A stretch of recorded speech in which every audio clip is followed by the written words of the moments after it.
Hello विद्यार्थियों, नमस्कार। कैसे हैं आप सभी लोग। और करंट अफेयर्स की क्लासेस जो हम लोग कर रहे थे, इसके तहत मैंने आप लोगों को बताया था कि करंट अफेयर्स वर्तमान में किस तरीके के एग्ज़ाम में पूछा जा रहा है और किस तरीके से इसके क्वेश्चंस आ रहे हैं। तो उसी के आधार पर उड़ान एकेडमी पर मैं आप लोगों के लिए ये करंट अफेयर्स की क्लासेस लेकर आया हूँ, जिसमें कि आपको सिर्फ उन्हीं क्वेश्चनों पर ध्यान रखना है जो एग्ज़ाम के पॉइंट ऑफ व्यू से पूछे जाते हैं। लंबी लंबी वीडियो देखने से अच्छा है कि बहुत ही शॉर्ट फॉर्म में देखें आप इसको। आपके क्वेश्चन बनेंगे, ये मैं आपको गारंटी देता हूं, और प्लस आपको करंट अफेयर्स का डर भी ख़त्म हो जाएगा। साथ ही आने वाले एग्ज़ामों में जब आप देंगे तो इससे बहुत सारे क्वेश्चन आपके बनेंगे। तो रोज़ाना आधे से 1 घंटा आप करंट अफेयर्स को दीजिए और तैयार करिए अपने इस मोस्ट इंपॉर्टेंट करंट अफेयर्स को। तो चलिए चालू करते हैं हम। देखिए, किसी भी गवर्नमेंट एग्जाम में करंट अफेयर्स बहुत वैल्यूएबल है और इससे कई क्वेश्चन जो हैं वो एग्ज़ाम के पॉइंट ऑफ व्यू से पूछे जाते हैं। चलिए हम लोग चालू करते हैं। सबसे पहले, विभाजन विभीषिका स्मृति दिवस कब मनाया जाता है? भारत और पाकिस्तान का पार्टीशन हुआ और ये पार्टीशन जो किया गया था वो किया गया था 3 जून को लाई गई माउंट बेटन प्लान के तहत। और माउंट बेटन प्लान के तहत यह तय किया गया कि भारत का विभाजन होगा और इस तरीके से 18 जुलाई तक ब्रिटिश संसद ने ये पास कर दिया कि भारत को आज़ाद किया जाएगा। और इस तरह इस समय भारत के लिए मोस्ट इम्पोर्टेंट था कि उसके 2 भाग होंगे, एक बनेगा पाकिस्तान और एक बनेगा हिंदुस्तान। भारत में इस समय हिंदू और मुसलमानों को अलग अलग देश देने के लिए जो चाल अंग्रेजों के द्वारा एक लंबे समय तक चली आ रही थी, उस चाल ने अंतिम रूप में अपना रूप दिखाना चालू कर दिया और इस तरह भारत में दंगे प्रारंभ हो गए। 15 अगस्त की डेट निर्धारित की गई कि इस दिन भारत को आज़ाद किया जाएगा और 14 अगस्त के दिन, जिस दिन भारत और पाकिस्तान के लोगों ने अपने अपने मुल्कों में जाना चालू किया, तो इसी समय एक ऐसी रेखा खींची गई जिसमें 2 देशों को तोड़ दिया, मतलब 2 देश बना दिए गए और एक देश को तोड़ दिया गया। भारत के विभाजन के दौरान हुई इस पीड़ा, विस्थापन और जन हानि की स्मृति में यह दिवस मनाया जाता है। पार्टीशन हॉर्स रिमेम्बरेंस डे के रूप में इसको मनाया जाता है। रिमेम्बर्स डे के रूप में इसको मनाया जाता है। पार्टीशन हॉर्स रिमेम्बर्स डे मुख्य रूप से क्योंकि याद किया जाता है और इसे बनाने की घोषणा प्रधानमंत्री नरेंद्र मोदी जी के द्वारा 2021 में की गई है। तो 2021 से ये जो है विभाजन जो हमारे देश के लिए किया गया था उसकी स्मृति में से मनाया गया है। चलिए आगे बढ़ते हैं। SACU का पूरा नाम क्या है और इसका संबंध किस कॉन्टिनेंट या महाद्वीप से है? तो साउदर्न अफ्रीकन कस्टम यूनियन, यानी कि southern African custom union Africa का एक ऐसा संगठन है जो एक प्रकार का जो है टैक्स लगाता है, एक प्रकार का शुल्क लगाता है और बॉर्डर यानी कि सीमा शुल्क से संबंधित है, जिसकी स्थापना 1910 में की गई थी और ये वर्ल्ड का सबसे पुराना सीमा शुल्क एक संघ माना जाता है। विंडहोक नामीबिया में इसका हेडक्वार्टर है और इसके समय टर्म्स ऑफ रेफरेंस पर भारत ने वर्तमान में हस्ताक्षर किए हैं। तो अफ्रीका के साथ हम लोगों ने एक सीमा शुल्क संबंधी समझौता किया है। ये समझौता बॉर्डर में अफ्रीका के साथ किया गया एक बहुत महत्वपूर्ण समझौता है भारत का। विंडहोक नामीबिया में इस समझौते पर हस्ताक्षर किए गए। तो ये 2 क्वेश्चन मोस्ट इंपॉर्टेंट है जो एग्जाम के पॉइंट ऑफ व्यू से पूछे जाते हैं। तो इन दोनों क्वेश्चनों को आप याद रखिएगा, ठीक है। इन दोनों क्वेश्चनों के बारे में आप लोग याद रखिएगा और ये क्वेश्चन जो है पॉइंट ऑफ व्यू से मोस्ट इंपॉर्टेंट है। इंडिया ऑप्टेल लिमिटेड ने सिविल मार्केट के लिए कौन सी स्वदेशी हाई रिजोल्यूशन दूरबीन लॉन्च की है? तो एक दूरबीन लॉन्च की गई है जिसका नाम है गरुण। कौन सी लॉन्च की गई है? गरुण। इंडियन ऑप्टेल लिमिटेड ने सिविल मार्केट के लिए, ऑप्टेल लिमिटेड ने, किसने? ऑप्टेल लिमिटेड ने हाई रिजोल्यूशन दूरबीन प्रारंभ की है सिविल मार्केट के लिए, जो 8x8 गुना जूम कर सकती है और लगभग 610 ग्राम की है। हल्की और कॉम्पैक्ट डिजाइन तैयार किया गया है। ऑर्डिनेंस फैक्ट्री देहरादून में से विकसित किया गया है। ये मुख्य रूप से पक्षियों को, वन्य जीवों को, खेल, यात्रा, सुरक्षा कार्यों को देखने में सक्षम होगी। आठवां ब्रिक्स हम कई बार पढ़ चुके हैं। Eighth BRICS working group of ocean and polar science and technology, इससे रिलेटेड जो बैठक आयोजित की गई है, ये आयोजित की गई है गोवा में। तो मोस्ट इंपॉर्टेंट है, ये चीजें जो हैं वो मोस्ट एग्जाम में पूछी जाती हैं, इसको याद रखिएगा आप लोग। चलिए आगे बढ़ते हैं, नेक्स्ट क्वेश्चन पर आते हैं। नेक्स्ट क्वेश्चन क्या है एग्जाम के पॉइंट ऑफ व्यू से?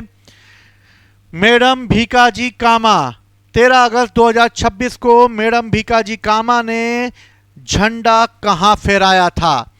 तो बेसिकली मैडम भीकाजी कामा की तिथि मनाई गई है और ये मनाई गई है 19वीं पुण्यतिथि। इन्हें मदर ऑफ इंडियन रिवॉल्यूशन कहा जाता है, भारतीय क्रांति की मां यानी जननी कहा जाता है, इंडियन रिवॉल्यूशनरी कहा जाता है इनको। इन्होंने जर्मनी के स्टुटगार्ट में 1907 में जो है अंतर्राष्ट्रीय समाजवादी सम्मेलन, इंटरनेशनल सोशलिस्ट जब समिट हुई थी, तब एक ध्वज फहराया था जिस ध्वज पर वंदे मातरम लिखा हुआ था।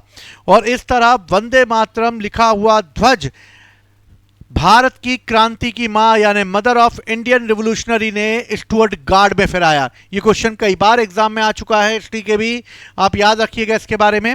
चलिए, उदर शक्ति 2026 सैन्य अभ्यास किसके बीच में किया गया? तो भारत और मलेशिया के बीच में किया गया है उदर शक्ति।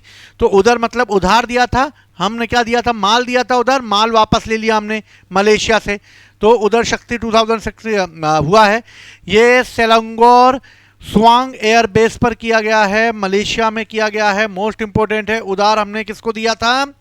हमने जो माल उधार दिया था वो मलेशिया से ले लिया, इसलिए हमने वहां पर उदर शक्ति जो है किया है। चलिए आगे बढ़ते हैं, नेक्स्ट क्वेश्चन पर आते हैं हम लोग। एसेंट एआई फ्रेमवर्क का संबंध किस रोग से है? तो एस.एन. बोस सेंटर और अशोका यूनिवर्सिटी के शोधकर्ताओं ने, यानी 200 इसमें है एजेंसियां, एक है एस.एन. बोस सेंटर और एक है अशोका यूनिवर्सिटी। इन दोनों ने मिलकर AI based cancer stream like cell profiling and न्यूप्लास जो है डिकॉन्वोल्यूटर यानी ट्यूमर के भीतर छुपी हुई कैंसर स्टेम कोशिका को पहचानने और उसे विभिन्न चरणों का विश्लेषण करने के लिए तैयार किया है। तो बेसिकली ट्यूमर कैंसर के बीच में जो होने वाली जो कैंसर की सेलें हैं उनको पहचानने के लिए जो है एक्स एंड एआई फ्रेमवर्क का प्रयोग किया गया है, जो कि कैंसर के रोग का अध्ययन करेगा। तो मोस्ट इंपॉर्टेंट है, कैंसर के रोग का अध्ययन करने के लिए एसेंट एआई फ्रेमवर्क तैयार किया गया है। भारतीय रेलवे ने किस डिवीजन में कवच 4.0 लगाने की मंजूरी दे दी है? कवच क्या है? कवच कवच है इंडिया की ट्रेनों को सुरक्षित कर देना।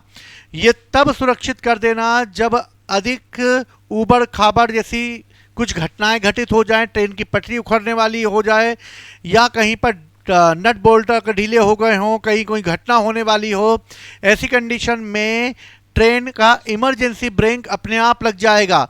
और इसके लिए भारत में स्वदेशी automatic train protection ATP system लगाया गया है, जो खतरे को जांच कर ट्रेन को वहीं रोक देगा, और इसे कवच 4.0 किया गया है। नॉर्थ ईस्ट रेलवे के इज्जत नगर डिवीजन में इसको शामिल किया गया है। तो भैया याद रखना, भारतीय रेलवे ने किस डिवीजन में कवच 4.0, तो कवच होगा तो इज्जत बची रहेगी अपनी, तो इज्जत नगर में किया गया है। 660 किलोमीटर की और 295 करोड़ रुपए की लागत से इसे बनाया गया है। तो याद रखिएगा, इज्जत रहेगी तभी तो कवच रहेगा। ठीक है, चलो आगे बढ़ते हैं हम लोग, नेक्स्ट क्वेश्चन पर आते हैं।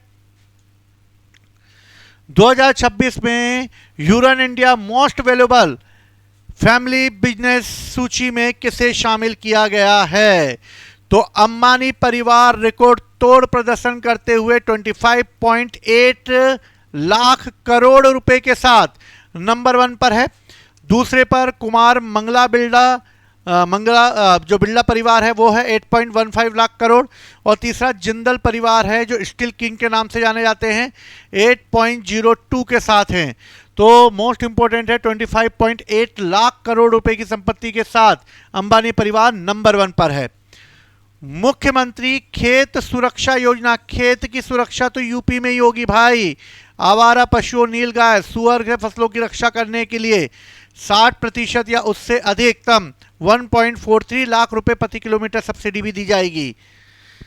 विद्या वाहिनी, विद्या वाहिनी चाहिए तो भैया साइकिल मिलेगी। जो बच्चियां दिल्ली जा रही हैं उन्हें अब विद्या वाहिनी योजना के तहत स्कूली छात्रों को साइकिलें दी जाएंगी, और वो भी कक्षा 9 की छात्राओं को मुफ्त साइकिलें प्रदान की जाएंगी।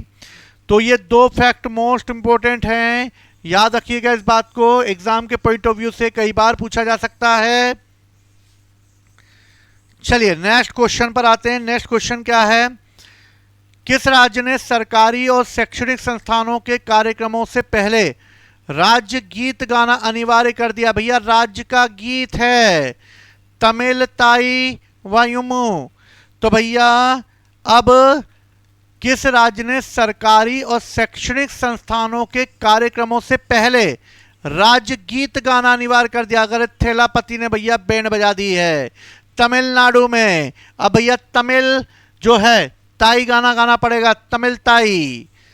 तथ्य कोश प्लेटफॉर्म ये कर्नाटक ने लॉन्च किया है, और इसने कहा है कि जितने भी पब्लिक डाटा है यानी कि सार्वजनिक डेटा को आसानी से खोजने के लिए तथा तथ्यकोश नाम से चालू किया गया है, और तथ्यकोश जो है वो कर्नाटक ने चालू किया है।